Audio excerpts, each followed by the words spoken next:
신약성경 갈라디아서 2장 11절에서 21절 말씀입니다. 갈라디아서 2장 11절에서 21절 말씀인데요. 제가 한 절만 요약해서 봉독하도록 하겠습니다.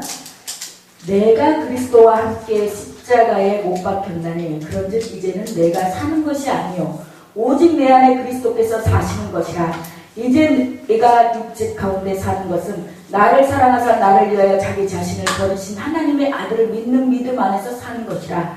내가 하나님의 은혜를 패하지 아니하노니 만일 의롭게 되는 것이 율법으로 말미암으면 그리스도께서 헛되이 죽으셨느니라. 아멘. 할렐루야. 고맙고 감사하신 하나님 아버지, 이 시간에 주님의 말씀을 하나님 아버지 전합니다. 하나님 아버지, 이 우둔한 입술로 하나님의 말씀을 선포할 때 성령의 말하게 하신 따라 전하게 하시고 오직 주님의 뜻만 전하여 주시옵소서. 예수님의 이름으로 기도드렸사옵나이다. 아멘. 오늘 하나님의 말씀은 믿음으로 의롭게 됩니다라는 제목으로 함께 은혜 나누고자 합니다. 이 갈라디아서 오늘 2장은 오직 믿음, 예루살렘 교회의 바울의 사도권 인정과 바울의 베드로 면책 및 믿음의 우월성에 대한 천명, 정확한 그 하늘에서 내려오는 그 정확한 그 말씀이라는 거예요. 그래서 우월성이라는 것은 가장 최고다, 가장 다른 것이 없다. 오직 믿음, 믿음 외에는 오직 다른 어떤 불순물이 첨가되지 않은 오직 믿음. 그래서 이방의 복음을 전한 것은 예루살렘 최고 지도자들에 제출하여 이방인에게 복음 전하는 사역자로 공식적으로 인정을 받고 수리아 안디옥에서 사도 베드로를 만나서 불법적인 의식 행위를 책망하고 율법을 행함으로써가 아니고 그리스도를 믿음으로써 의롭게 된다는 이신득이의 진리를 강조하였습니다. 그래서 요약을 한다면 11절에서 21절 내용은 바울이 베드로가 복음의 진리로 하지 않고 외식하는 베드로를 경책하고 권위를 나타내고 바울이 베드로에게 그리스도를 믿음으로만 의롭게 된다며 율법으로 돌아가지 말라고 하였습니다. 사랑하는 우리 어르신들, 우리 정말 성경의 말씀에 의인은 없나니 하나도 없다고 했습니다. 우리 여기 서 있는 저나 우리 어르신들도 정말 완벽한 사람은 이 세상에 한 분도 없을 거예요. 그래서 우리가 하나님의 은혜로 지금 여기까지 왔고 하나님의 은혜로 지금도 살고 있습니다. 네, 보면 여기 2장 11절에 보면은 2장 11절에 게바가 안디옥에 이르렀을 때 책망받을 일이 있기로 내가 그들에게 대면하여 책망하였더라. 여기 책망하였더라고는 대항하다, 저항하다, 반발하다 복음의 진리를 훼손할 정도로 심각한 상태에 있었어요. 그래서 야고보에게 온 어떤 이들이 이르기 전에 게바가 이방인과 함께 먹다가 그들이 오매 그가 할례자들을 두려워하여 떠나 물러가매 이 게바라는 사람은 베드로라는 사람, 베드로인데 이방인과 함께 먹다가 음식을 먹다가 그들이 오매 그가 할례자들을 두려워하여서 떠나 물러가 버렸어요. 그래서 남은 유대인들도 그와 같이 외식함으로 바나바도 그들의 외식에 유혹되었느라고 했습니다. 여기서 12절에 보면 레위기 11장에 보면은 정함과 부정함에 관한 규례를 유대인들은 철저히 지켜왔고 죽음을 각오하면서까지 지켜왔어요. 그래서 레위기에 보면은 비닐이 있는 것은 먹고 비닐이 없는 것은 먹고 이 발이 갈라져 있는 것은 먹고 발이 갈라져 있지 않은 걸 먹으면 부정하고 그런 것들이 쭉 지켜왔어요. 그래서 이 성경의 율법이 365가지가 돼요. 그래서 하지 말라는 것들이 하라는 것보다 하지 말라고 하는 것들이 다 많아요. 근데 그 하지 말라고 하는 것을 다 우리가 지킬 수 있을까요? 못 지켜요. 그래서 13절에 보면 남은 유대인들도 그와 같이 외식함으로 바나바도 그들의 외식에 유혹되었다고 했습니다. 남은 유대인들도 외식함으로 주님이 가장 가까운 제자들 중 한 사람이요 공적인 위치에 있었던 베드로가 한 외식은 유대교의 율법주의와 복음의 자유가 첨예하게 대립하고 있는 초대교회에 큰 영향을 끼치게 됐습니다. 그렇습니다. 나 한 사람쯤이야 나 그렇지만 그렇게 생각할 수 있지만 나 한 사람으로 인해서 가정과 교회와 이 나라에 막대한 정말 이 영향을 끼칠 수 있다는 것을 우리는 늘 염두에 둬야 한다는 사실입니다. 내가 봤을 때 나는 정말 내가 이거 나 한 사람 짐이야. 이렇게 질서 안 지키고 해도 누가 알겠어? 그렇지만 다 안다는 것이에요. 그 한 사람으로 해서 그 영향이 우리 사람들이 전이의 동물이기 때문에 우리가 서로 꼭 보지 않아도 말하지 않아도 이 보여지는 이 영향, 이 영적인 것들이 서로 이렇게 통하기 때문에 그게 자연스럽게 스며들 수가 있어요. 왜? 그래서 어르신들 왜 좋은 사람들, 좋은 친구 있으면은 좋은 친구 거기에 같이 이렇게 좋은 친구들하고 다니면은 나도 좋아지지만 나쁜 친구들하고 다니면은 같이 나빠지는 거잖아요. 나쁜 친구들하고 어울려 다니면 같이 나도 모르게 거기에 물들여서 그렇게 되잖아요. 그런 것처럼 우리는 공적인 위치에 있는 지도자의 행동의 중요성과 외식적인 행동은 다른 사람들에게까지도 영향을 끼친다는 사실을 분명히 알 수 있습니다. 공적인 행동도 무시야. 갈라디아서 오늘 아까 제가 본문에 말씀드린 읽은 갈라디아서 2장 20절에 이거는 그리스도와 함께 십자가에 못 박혔나니 그리스도의 죽으심이 초대교회의 가르침의 특종이었음을 보여주며 바울로 이 구절은 예수님의 핍박했던 바울 자신이 개인적인 삶의 변화와 율법으로부터 단절되었다는 신학적인 이 논증이 이 글로써 나타내주고 있습니다. 실로 사실 그토록 교만하고 자존심 강한 유대인 중에 유대인이요 바리새인 중에 바리새인이었던 바울이 예수와 함께 죽었다고 고백하는 것은 유대교의 철저했던 그에게 있어 종래의 모든 삶과 사랑에 대한 우정이요 새로운 삶을 향해 전환을 이루는 엄청난 변화였습니다. 이 바울이 하나님을 만나기 전에는 다메섹 도상에서 하나님을 만나기 전에는 예수 믿는 사람을 핍박하고 얼마나 힘들게 아프게 하고 상처를 주고 마음 아프게 한 사람이었어요. 근데 그 사람이 하나님을 만나고 예수님을 만나서 지금은 예수님을 만나서 그 핍박했던 예수를 증거하고 전도하고 그렇게 새로운 삶을 향해서 살았던 것이죠. 하나님이 이 변환된 삶은 그리스도께서 지셨던 십자가를 지고 고난 가운데서도 자기를 부인하며 그리스도를 따르는 제자의 삶이었습니다. 그러나 그리스도와 함께 죽은 이후에 그가 지고 가는 십자가는 궁극적으로 고통의 삶이 아니라 오히려 영광의 승리의 삶이었습니다. 그렇습니다. 우리가 전번에 우리가 고난당한 것이 우리 하나님의 자녀들은, 하나님의 백성들은 그게 오히려 더 고난이, 연단이, 환난이 하나님께서 변단된 축복이라고 하시겠죠? 그런 것처럼 우리는 아픈 일이 있고, 나쁜 일이 있고, 가슴 아픈 일이 있다라면, 이 일이 지나고 나면은, 우리는 이 일이 지나고 나면 반드시 하나님께서 예배해 놓으신 축복이 있을 거야 라고 위로하면서 묵묵히 참고 기다리고 인내하다 가다 보면 반드시 좋은 일이 있습니다. 우리 사람은 좋았다가 금방 오늘 좋았다가 나빠지는 게 사람 사이예요. 또 금방 정말 감이든 세게든 다 빼주듯이 그랬다가도 한번 틀어지면 안 봐요. 그게 사람 사이예요. 그러나 우리 하나님은 우리를 미쁘게 여기서 우리가 잘못된 길로 가도 이렇게 너 거기까지 그렇게 가지 말라 하면서 자꾸 돌아오기를 바라는데 우리를 사랑하니까 이런 어떤 일이 닥치는 것도 우리를 사랑하니까 이 일로 인해서 깨닫고 돌아오기 위해서 그런 일을 당하는 거지 나를 내가 미워서 그래서 그런 일을 주신 하나님은 그런 하나님은 아니라는 거죠. 그래서 우리가 함께 십자가에 못 박혔나니 성도가 그의 십자가를 짐으로써 그리스도의 죽음에 영적으로 동참하였음을 의미합니다. 그리스도의 죽음은 율법의 요구를 이루려 하며 또한 실존적으로 구약의 모든 율법적 요구들을 완성한 역사적 사건입니다. 바울은 그리스도와 함께 십자가에 못 박힘으로써 이제까지 본인이 메고 있던 율법의 요구들로부터 자유와 해방을 얻었습니다.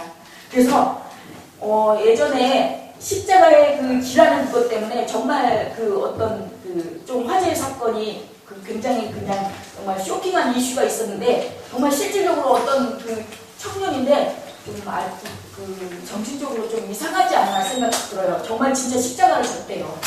지고 그래가지고 어떻게 됐겠어요? 네. 그래서 우리는 그것이 직접 우리가 이 십자가 이 나무를 만들어 갖고 우리가 직접 지고 그런 것이 그 십자가가 아니라, 그 십자가 많은 분들이 십자가 하면은 정말 내 고난, 나의 뭐 정말 속썩이는 자녀, 말썽 피우는 남편, 그런 그 십자가를 지고 가라 그러면 다들 그렇게 생각해요. 그래서 십자가 하면은 모든 분들이 십자가 그러면은 하나님 예수님께서 그 십자가 지심의 그런 의미가 아무런 의미가 없어져 버려요. 십자가는 예수님께서 우리의 죄를 십자가를 지고 담당하셨기 때문에 그 담당하신 그 십자가로 인해서 우리의 죄가 없어졌어요. 눈가가 치여졌어요. 그래서 우리는 그 십자가를 정말 그런 아픔의 십자가로만 바라보지 말고, 그 십자가 때문에 우리는 죄에서 자유되고 해방되었으니 그 십자가가 정말 즐거워야 돼요. 그 십자가 때문에. 그래서 오직 내 안에 그리스도께서 사신 것이라, 이 짧은 구절 안에 오직 내 안에 그리스도께서 사신 것이라, 그리스도의 죽음과 부활이 언급되고 있으며 바울은 십자가 위에서 율법의 모든 요구를 완성하시고 죽었다가 사흘 만에 부활하신 그리스도 안에서 새로운 삶을 살게 되었습니다. 오직 내 안에 그리스도께서 사신 것이라, 예수님께서 나와 함께 사신 것이라고 했습니다. 내 안에 예수께서 성삼위 하나님이라고 하셨죠. 성부 하나님, 성자 하나님, 성령 하나님. 그 예수 그리스도께서는 성령 하나님도 되시고, 성령 하나님은 예수님도 되시고, 성부 하나님은 다 성삼위 하나님이시지만 한 분이세요. 근데 성자 하나님, 성부 하나님, 성령 하나님 하시는 일이 각각 달라요. 그런 것처럼 다 그분이 세 분이서 내 안에 계셔서 내가 힘들 때, 정말 말할 수 없는, 정말 기도가 안 될 때 이 말할 수 없는 탄식으로 성령님께서 우리를 위해 기도해 주시고, 또 예수 그리스도께서는 나의 죄를 위해서 십자가에 못 박혀 돌아가셔서 나의 죄를 말끔히 씻어주셨고, 그래서 내 안에 이 예수님께서 살아계셔요.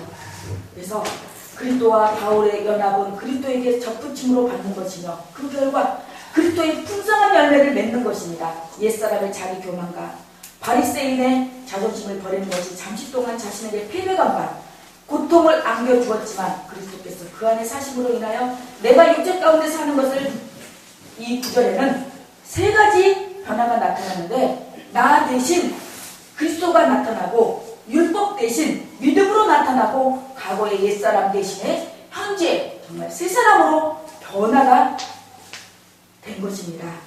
그리스도의 십자가는 바울로 하여금 모든 변화를 경험하게 되었습니다. 즉 바울은 그리스도의 십자가의 죽음으로 말미암아 율법 아래서 종로를 하는 것으로부터 해방되어 의와 사랑의 종이 되었으며, 비록 제한된 육체 가운데 살지만 더 이상 자신을 위한 삶을 살지 않으며 성령을 쫓아 살아가는 삶을 살게 된다는 것이죠. 그렇습니다. 우리는 인간이기 때문에 누가 나에게 어떤 조금 심소리 하거나 나한테 조금 억울한 소리를 하면은 참다가 이렇게 욱 하면서 나의 어떤 그 잠재져 있던 그런 분노가 터트려져요. 그렇지만 저도 그랬어요. 저도 얼마 안지도 되지 않은 상황에서 저한테 조금 잘 아는 사이도 아닌데 저한테 어떤 소리를 한다거나 그러면은, 예전에는 그랬어요. 저 잘 아시냐고. 그렇게 반박을 해서 왜 잘 알지도 못하면서 저한테 그러시냐고 그랬거든요. 근데 지금은 그게 별 의미가 없어요. 왜냐면은 그걸 그 사람이 나한테 한 거에 대해서 그래? 반박을 했어요. 공격을 했어요. 그때 당신은 후련해요. 근데 하고 나면은 별로 좋지가 않아요. 이 성령님께서. 왜? 내 안에 성령님이 계시니까. 그래도 이 성령님은 상대방이 그러든가 말든가 성령님은 그냥 그 사람이 가만히 있으면 그 사람도 사람이기 때문에 양심이라는 게 있거든요. 그러면은 내가 가만히 있음으로부터 가만히 있음으로 인해 그 사람이 생각할 수 있는 반성할 수 있는 기회를 줌으로써 그 사람이 다시 한번 내가 이제 다음부터는 그러지 말아야겠다 라는 그런 깨닫게 되는 의미를 갖게 되는데 내가 거기다가 그래버리면은 사람이 옥이라는 게 있어서 더 하게 된다는 거죠. 그래서 우리는 내 안에 성령님이 우리는 하나님의 이 성령 하나님의 전이에요. 우리가 외형적으로 눈에 보였을 때 이 교회가 이 건물에 십자가 있고 건물에 있고 간판이 있고 이게 교회지만 우리의 이 궁극적인 이 실상은 우리가 교회예요. 우리가 하나님의 전이에요. 우리가 하나님의 전인데 이 하나님의 전에 정말 우리가 걸어다니는 우리가 전도지예요. 전도지. 그래서 우리가 이 예수님을 믿으면서 예수님의 자녀로서 정말 예수님의 자녀로서 합당한 삶을 살지 않으면서 예수 믿으라고 그러면은 뭐라고 그러겠어요? 그러나 잘 믿으세요. 그런다는 거죠. 그래서 우리는 이 삶이 예배가 되어야 되고 우리는 이 하나님의 아들을 믿는 믿음 안에서 그리스도인의 삶은 믿음 안에서 사는 것이에요. 믿음 안에서. 내가 아무리 믿음이 좋고 성경을 다 외우고 찬송을 다 하고 아무리 찬송을 잘하고 아무리 이 말씀을 다 정말 외우고 이 신약 구약 다 알아도 믿음 안에서 아니고 믿음 안에서 자기는 다 알면서 나가서는 술 먹고 담배 피고 할 거 다 하고 그러면은 그게 과연 정말 삶하고 이 현실하고 맞지가 않죠? 그런 것처럼 우리는 믿음 안에서 사는 것이며 이는 과거의 율법을 지켜 행함으로써 의롭게 되려고 애썼던 상관을 판이하게 다루며 예수께서는 내 말이 너희 안에라고 말씀하셨지만 바울은 아들을 믿는 믿음 안에서 예수 그리스도를 믿는 믿음 안에서라고 말하고 있습니다. 이는 주께서 우리 안에 계실 때는 말씀으로 이 하나님의 말씀으로 존재해요. 이 세상에는 정말 많은 종교들이 있습니다. 종교들이 있는데 어떤 왜 문제가 되냐면 하나님의 이 말씀으로 왔는데 이 말씀을 말씀으로 보지 못하고 이 말씀을 하나님을 다른 곳, 이 말씀 아닌 다른 곳에서 찾으려고 하니까 이단도 나오고 산단도 나오고 사이비도 나오고 신비주의도 나오는 것입니다. 그래서 우리는 이 문제가 어떤 일이 닥쳤을 때 어떤 이런 고난이 닥쳤을 때 우리는 이 말씀으로 성경으로 말씀에 근거해서 성경으로 말씀으로 나아가야 돼요. 그래서 정말 저도 예전에는 정말 어렸을 때 정말 세신 이렇게 믿은 지 얼마 안 될 때는 누가 이제 어디 막 예언의 은사 잘한다 그런데 막 기도원도 가보고 막 그랬어요. 같이. 근데 막 이렇게 막 염소도 쓰고 막 하고 막 이렇게 또 쓰고 방언 통역도 하고 그런 데도 가보고 했지만 정말 그때 갔을 때는 솔깃하고 뭔가 정말 환상적이에요. 근데 뒤돌아서면 뭔가 이 허무하고 허전한 거. 왜? 말씀이 밑바닥에 깔려있지 않으니까요. 그래서 우리는 은사와 말씀과 은사도 필요해요. 그래서 우리가 말씀과 은사하고 같이 그렇지만 말씀을 우선적으로 우리가 어떤 일이 있을 때 내가 어떤 꿈을 꿨다. 그러면 이 꿈을 가지고 막 이렇게 그런 것보다는 이 말씀을 꿈을 통해서 이 말씀을 비추어서 그렇게 나아간다면 그게 더 하나님 보시기에 질서정연하고 그렇게 되겠죠? 그래서 2장 21절에 보면 내가 하나님의 은혜를 패하지 아니하노니 만일 의롭게 되는 것이 율법임으로 말미암아 그리스도께서 헛되이 죽으셨느니라. 이 말은 하나님의 은혜는 그리스도께서 십자가에 죽으신 것 같이 바울 자신이 그 죽으심과 부활에 참여하게 된 신비적 연합의 사건이 하나님의 은혜로 나타내고 있으며, 은혜는 하나님이 주시는 값없는 선물이에요. 정말 우리는 이 하나님께서 우리를 너무 사랑하셔서 이 많고 많은 정말 이 수백만 인구 중에서 우리를 택하여서 하나님의 자녀 삼아주시고 영생을 누리는 그 복을, 이 하나님의 은혜, 이 값없는 선물, 이 선물을 주셨어요. 대가 없는 선물, 아가페적인 사랑. 하나님께서 아들을 십자가에서 죽게 하신 것 같이 우리로 아들을 믿게 하신 것은 전적으로 하나님의 사역이었어요. 그래서 이 하나님의 사역은 하나님의 일이었어요. 그게 하나밖에 없는 아들 예수 그리스도가 십자가에 못 박혀 달려 돌아가신 것만이, 죽은 것만이 이 온 인류를 죄에서 구원하시고 영생을 얻게 하는 하나님의 계획이고 하나님의 일이었어요. 그래서 그 일이 일로 인하여서 우리는 영원한 생명을 얻었고 또 부활의 영광도 얻게 되었다는 것이죠. 그래서 그리스도께서 헛되이 죽으셨느니라. 헛되이는 연고 없이, 아무 이유 없이, 목적도 없이 갈라디아 교회의 유대주의자들이 다시 율법으로 돌아갈 것을 주장하는 것은 단순히 율법에 대한 애착심과 관심으로 끝나는 것이 아니라 그리스도의 십자가를 불필요한 것으로 만들어버리는 결정적인 잘못입니다. 율법으로 돌아가는 것은 옛 생활에 대한 단순한 향수가 아니라 그리스도를 다시 십자가에 못 박고자 하는 범죄이며 하나님의 은혜를 저버리는 배신행위입니다. 그렇습니다. 우리가 정말 착한 일을 많이 하고 그래서 그래서 하나님의 그 영생을, 천국을 가는 것이 아니라 우리는 하나님의 백성으로서 이 의롭다함을 하나님께서 우리 그 의로 말미암아, 하나님의 그 의로 말미암아, 예수 그리스도의 의로 말미암아, 우리 믿음으로 말미암아 우리는 영생을 얻었어요. 그렇다고 다시 옛생활로 돌아가는 것은 하나님께서 우리에게 거저 주신 그 은혜를 배신하는 그런 행위라는 것이죠.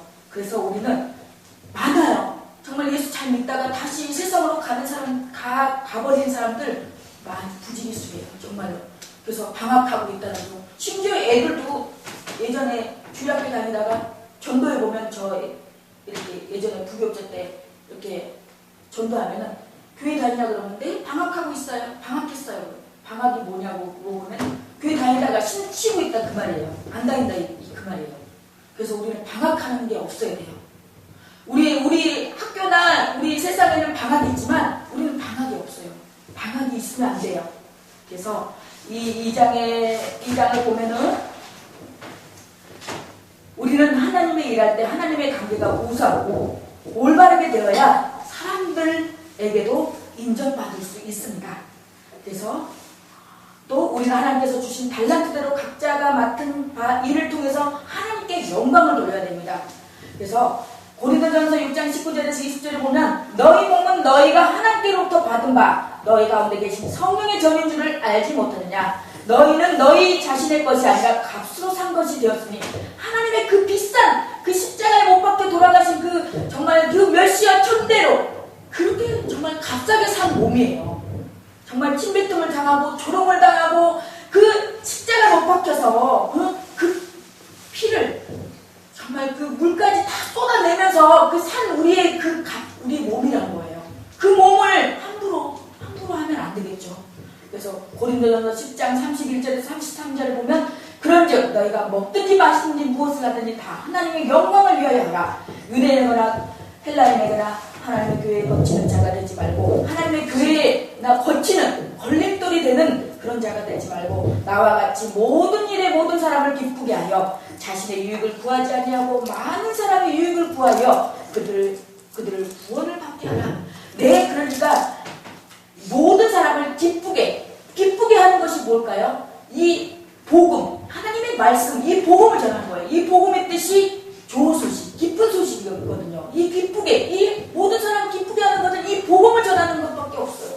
그래서 자신의 유익을 구하지 않냐고 많은 사람, 그렇다고 구하지 않냐고 많은 사람 유익을 구하여 그들을 구원을 받게 하리라. 그렇다고 내 자신의 유익을 구하지 말라는 게 아니라 내 자신도 내 자신의 유익도 내 필요한 것도 구하되 이왕이면 같이 많은 사람들이 다 예수 믿고 구원받을 수 있게 해달라고 같이 기도하는 거예요. 그래서 우리는 살아가는데 세상의 권세와 판단과 세상의 고난을 두려워해서는 안 되고, 하나님이 우리에게 주신 것은 두려워하는 마음이 아니요 하나님의 능력과 사랑과 절제하는 마음이라고 했습니다.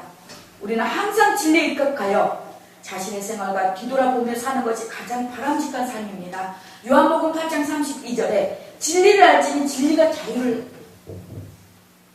주신다고 했습니다. 이 진리, 하나님의 말씀이 이 진리입니다. 이 진리 안에 있어야지 우리는 자유로울 수가 있어요. 우리가 말씀 안에, 우리가 예수를 떠나서는 내가 죄짓고 누구한테 내가 그랬는데, 저도 예전에 그랬어요. 누구한테 조금 얘기하면 거기에 매여가지고 내가 과연 정말 하나님을 믿는 사람으로서 이거 제대로 된 사람인가? 거기에 매여가지고 맨날 막 뭐라고 할까? 막 그랬어요. 내 자신이 막 그랬어요. 근데 예수를 믿고 말씀에 들어가다 보니 자유해졌어요. 내 마음이, 내 영혼이. 우리는 살아도 주를 위해 살고 죽어도 주를 위해 죽어야 한다는 교훈의 삶에서 이루어져야 합니다. 요한복음 11장 25절 보면 예수께서 가라사대 나는 부활이요 생명이니 나를 믿는 자는 죽어도 살겠고 무릇 살아서 나를 믿는 자는 영원히 죽지 아니하리라. 이것을 내가 믿느냐고 했습니다. 살아도 주를 위해서 살고 죽어도 주를 위해서 살고, 나는 부활이요 생명이니 나를 믿는 자는 죽어도 살겠고 살아서 나를 믿는 자는 영원히 죽지 아니하고. 이거는 정말 수지 맞는 장사예요. 그렇잖아요. 이래도 좋고 저래도 좋고. 우리 예수님은 그런 분이에요. 그래서 우리는 마지막으로 결론을 내리면, 우리는 여러분, 우리 어르신들이나 저나 이 땅 여전히 지금도 살고 있어요. 이 세상에서 육체로 지금 살고 있습니다. 이런 삶은 각각 다 소중합니다. 왜? 이 땅에서도 우리가 살지만 즐겁게 기쁘게 살아야 되지 않겠습니까? 우리는 땀 흘려야 하고 먹고 숨을 쉬어야 하고 사람들과의 관계도 맺어야 합니다. 거기서 당연히 관계 속에서 실수도 하고 그걸 다 감수하면서 살아야 합니다. 바울도 그 사실을 알고 있었고, 그래서 그는 20절 하반절에 여전히 육체 가운데 사는 것에 대해서 말합니다. 바울은 그런 육체로서의 삶을 믿음의 차원에서 살아간다고 했습니다. 나를 위하여 자기 자신을 버리신 하나님의 아들을 믿는 믿음 안에서 사는 것이라고 했습니다. 이것이 기독교인의, 우리 하나님의 자녀로서의 영적 실존입니다. 이것이 영적으로서 실제 존재한다는 것입니다. 우리가 이 세상을 살아가지만 정말 나를 위하여 자기 자신을 버리신 하나님의 아들을 믿는 믿음 안에서 사는 것인데, 우리가 하나님의 아들을 믿는 믿음 안에서 살지 못하면 우리는 정말 안고 없는 찐빵이고 정말 살아도 산 것 같지 않는 그런 삶을 살 수밖에 없습니다. 그렇게 살아갈 때 율법의 행위가 아니라 그리스도를 믿음으로 의롭다함을 얻는다는 신앙의 존재적 신앙의 능력이 우리의 삶에 현실이 될 것입니다. 우리가 정말 내가 그리스도와 함께 십자가에 못 박히고 박지 말고 그냥 못 박히세요. 십자가에 박히다 보면은 우리의 삶이 내가 의롭게 돼야지, 나 착한 사람 돼야지, 그래서 되는 것이 아니라, 그렇게 가다 보면 내가 정말 어느 나도 모르게 그러한 의롭게 살아가려고 그렇게 되어져 가고 있게 된다는 것입니다. 기도하시겠습니다. 사랑과 은혜가 풍성하신 하나님 아버지 감사합니다. 내가 그리스도와 함께 십자가에 못 박혔나니 그런즉 이제는 내가 사는 것이 아니요 오직 내 안에 그리스도께서 사신 것이라고 했습니다. 이는 나를 사랑하신 나를 위하여 자기 자신을 버리신 하나님의 아들을 믿는 믿음 안에서 살 수 있도록 우리를 늘 하나님 아버지 지켜주시고 정말 그리스도께서 헛되이 죽음이 헛된 죽음이 되지 않도록 늘 우리의 삶에 정말 하나님을 믿는 믿음으로써 늘 믿음으로 살게 하여 주시옵소서. 예수님의 이름으로 기도드렸습니다. 아멘. 사랑해 주시고